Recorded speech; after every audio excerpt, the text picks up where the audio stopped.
자폐증이 유행처럼 번진다거나 알 수 없는 어떤 문제로 급증한다거나 자폐증은 정말 급증하고 있는 것인가?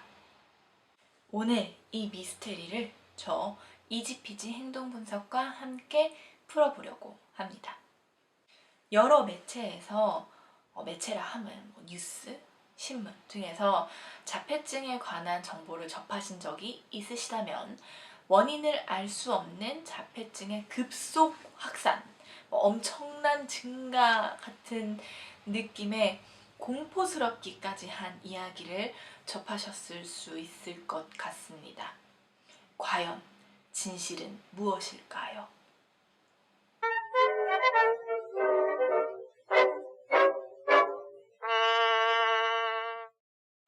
안녕하십니까. 이지피지 행동분석입니다. 세상에는 정말 많은 문제들이 칼럼 무자르트 이게 정답이다 라고 말하기 어려운 것들이 태반인데 감사하게도 오늘 이 미스테리에는 숨겨진 정답이 있습니다. 그래서 이 문제의 답은 뭔데? 라고 제게 물으신다면 저의 대답은 니오. 진단을 받는 사람이 늘어나는 것은 사실이지만 그렇지만 자폐증인 사람이 실질적으로 더 많아졌다는 것은 아닙니다. 아니 어떻게 말이 이렇게 앞뒤가 안 맞을 수 있지? 싶으실 텐데 제가 찬찬히 설명해 드리도록 할게요. 그리고 많은 사람들을 이렇게 혼란과 공포에 빠뜨리게 한 이런 오해를 하게 한 근원이 있는데 그게 무엇인지도 살펴보도록 하겠습니다. 이 이야기를 하려면 어쩔 수 없이 역사를 좀 거슬러 올라가야 합니다. 자폐증이 언제 처음 생겨났을까는 글쎄요. 인류와 항상 함께 해오지 않았을까 싶습니다. 자폐증이었을 것이다 라고 후대에 가서 이야기가 되는 많은 인물들이 있는데 이제 그 중에서도 가장 초기의 기록을 좀 찾아보면 1800년 프랑스 남부 아베롱 지방에 나중에 이제 빅터라고 이름을 붙여주는 어떤 소년이 있는데 이 소년이 야생에서 살아온 것 같이 보이는 모습으로 숲에서 발견이 됩니다. 익숙한 이야기인가요? 늑대 소년의 모티브가 된 사례이기도 하죠. 이 빅터의 모습, 행동들이 자폐증의 징후를 보였다고 이야기가 됩니다. 이런 식으로 자폐증이었을 것이다 라고 보고되는 사례가 있긴 하지만 정확한 유병률 같은 데이터는 없습니다. 일단 자폐증이라는 이름도 없고 진단 자체가 없었으니까요. 그리고 1940년 레오 캐너라는 정신과 의사에 의해 처음 자폐증이라는 카테고리가 생겨납니다. 그래서 캐너 증후군이라고 지칭하기도 했었죠. 그러나 이때도 정확한 데이터는 알기가 어렵습니다. 이때로부터 40년이 더 흘러서야 DSM-3의 자폐증의 카테고리가 처음 생겨납니다. DSM은 아시는 분들이 많이 계시겠지만 미국 정신의학회에서 발간하는 정신장애 진단 및 통계 편람입니다. 그러니까 진단에서의 어떤 바이블 사전 같은 거죠. 그래서 이걸 보고 여기에 따라서 적힌 그대로 진단을 의사 선생님께서 내립니다. DSM 1, 2, 3, 4, 5 지금은 5까지 나와 있습니다. 아무튼 DSM-3는 1980년입니다. 이때 처음 자폐증이 이 책에 들어가게 되었으니 이 이전의 자세한 통계는 좀 알기 어려운 부분이 있습니다. 자폐증에 대한 분류 기준은 이제 이때부터 계속 수정이 되어 갑니다. DSM-3 때의 자폐증 진단 기준과 현재의 자폐증 진단 기준은 상당히 조금 다르죠. 이걸 하나하나 자세히 다 살펴보기는 좀 어렵고 전반적인 수정의 방향만 이야기를 하자면 진단의 범위가 점차 넓어집니다.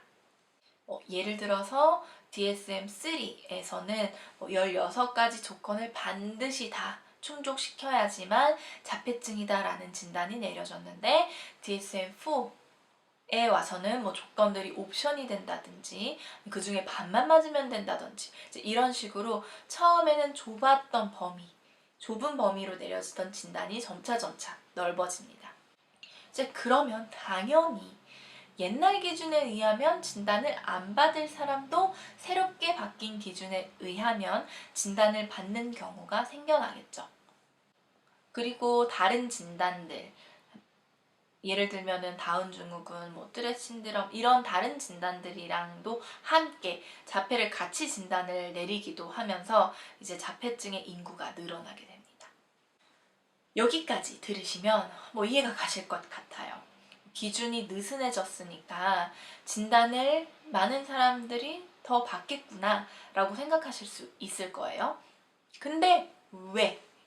급증의 이유를 알 수 없다. 이건 미스테리다. 이런 이야기를 듣게 되는 건가? 오해를 불러온 자료들이 있습니다. 이제 여기저기서 가장 잘 인용이 되는 자료로 캘리포니아 데이터가 있는데요. 한번 살펴볼게요. 캘리포니아에서 자폐로 진단받은 사람은 Department of Developmental Service, DDS 이 서비스의 자격이 되는데 1999년에 이 DDS에서는 이런 말을 합니다. 자, 들어봐 얘들아. 1987년에서 1998년 사이에 자폐라고 진단을 받은 사람이 273%나 증가했다? 이걸 듣고 이제 깜짝 놀란 캘리포니아 입법부에서는 MIND, 약어로 MIND, University of California Medical Investigation of Neurodevelopment Disorder Institute 이 기관에 임무를 내립니다. 이게 진단 기준이 바뀌어서 그런 거지? 그치? 라는 걸 이제 확인하고 싶었던 것 같아요. 그런데 두둥 반전 No evidence 저쩌고 이 DDS 서비스를 받는 자폐인의 숫자가 늘어난 게 진단이 넓어졌기 때문이다 라는 과학적인 증거가 없다 라고 결론을 내린 거죠. 이걸로 국제적인 헤드라인과 여러 인터넷 사이트에 지속적으로 언급이 되고 했지만 자세히 봐야 예쁘다. 아니 자세히 봐야 제대로 한다. 사실 이건 좀 더 자세하게 뜯어봐야 합니다. 뭘 어떻게 살펴봤길래 이게 과학적인 증거가 없다는 건지. 퀴즈. 여러분도 수학 문제를 푼다고 생각하고 한번 잘 들어보시면 좋을 것 같아요. 연구에서는 2가지 샘플을 사용합니다.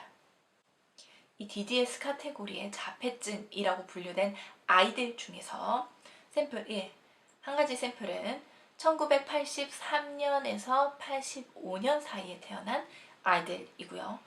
두 번째 샘플은 1993년에서 95년에 태어난 아이들입니다. 두 집단을 똑같은 자폐 진단 도구로 평가를 했습니다. 그랬더니 이 두 샘플 모두 진단 기준에 똑같이 부합을 하더라. 그렇기 때문에 진단 기준의 확대가 자폐증의 증가를 가져온 것이 아니다라고 했다는 거예요. 이때 사용했던 자폐 진단의 도구는 DSM-4 기준이었습니다. 자, 그렇다면 여기서 무엇이 잘못되었을까요? 힌트? 힌트는 DSM-4 기준은 1994년까지 없었습니다. 잘 모르시겠다고요? 저도 처음에 이걸 들었는데 뭔가 좀 이상한데 뭐지? 라고 생각을 했는데 1994년도 이후 DSM-4 기준은 이전에 비해서 범위가 넓어진 기준이잖아요. 이걸 가지고 두 집단을 평가하면 자폐 범죄에 들어가는 사람이 똑같을 수밖에 없습니다. 그래도 잘 모르시겠다고요? 예를 한번 들어보겠습니다. 키 큰 사람을 180 이상이라고 한번 정의를 내려보죠. 저의 어떤 그런 개인적인 의견이 아니고요.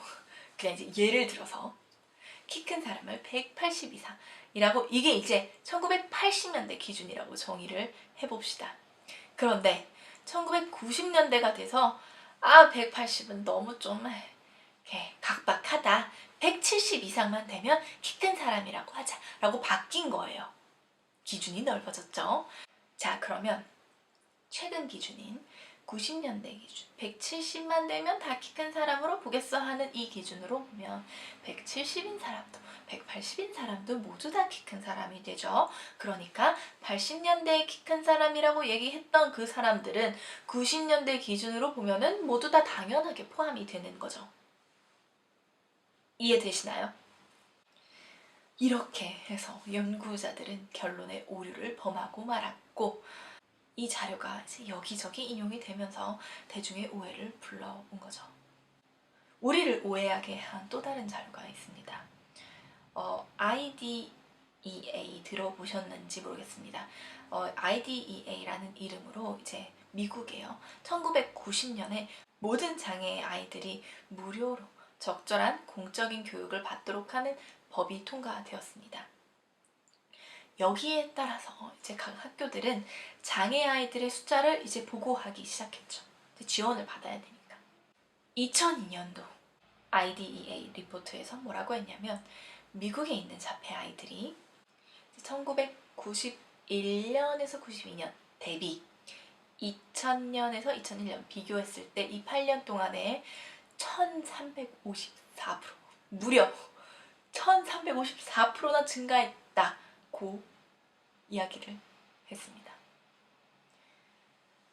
그런데 이것도 또 자세히 봐야 돼요.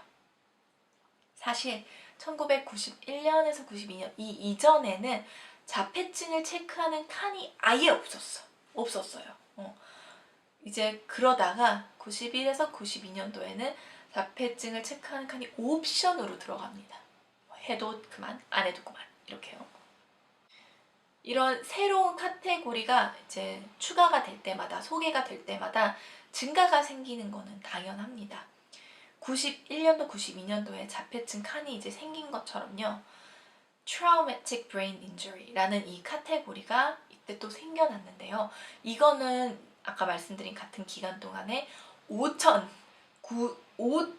무려 5,059% 증가했고, 마찬가지로 97년도에서 98년도에 생겨난 Developmental Delay는 3년 만에 663% 증가했다고 합니다. 이제 원래 칸이 아예 없었는데 새로운 칸을 이제 체크를 할 수 있게 된 거예요. 이렇게 되면은 이제 새로운 카테고리가 생겨날 때마다 급속한 증가가 있는 걸로 보고되는 것이 당연한 거죠.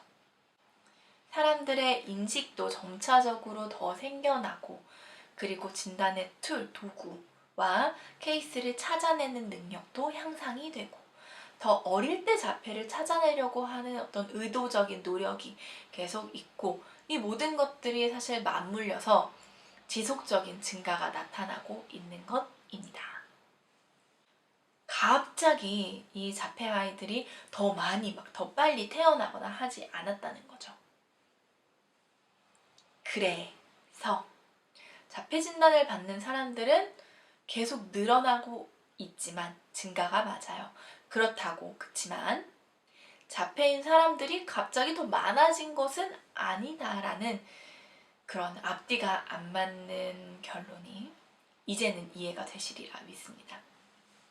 특히 인터넷 뉴스에서 이유를 알 수 없게 자폐증이 유행처럼 번진다라는 식으로 이제 공포를 조장하거나 잘못된 자료를 인용한다거나 하는 경우들이 있기 때문에 우리가 조금은 더 분별력 있게 자세히 살펴보는 것이 필요하겠다라는 결론을 내리면서, 그럼 오늘은 여기까지.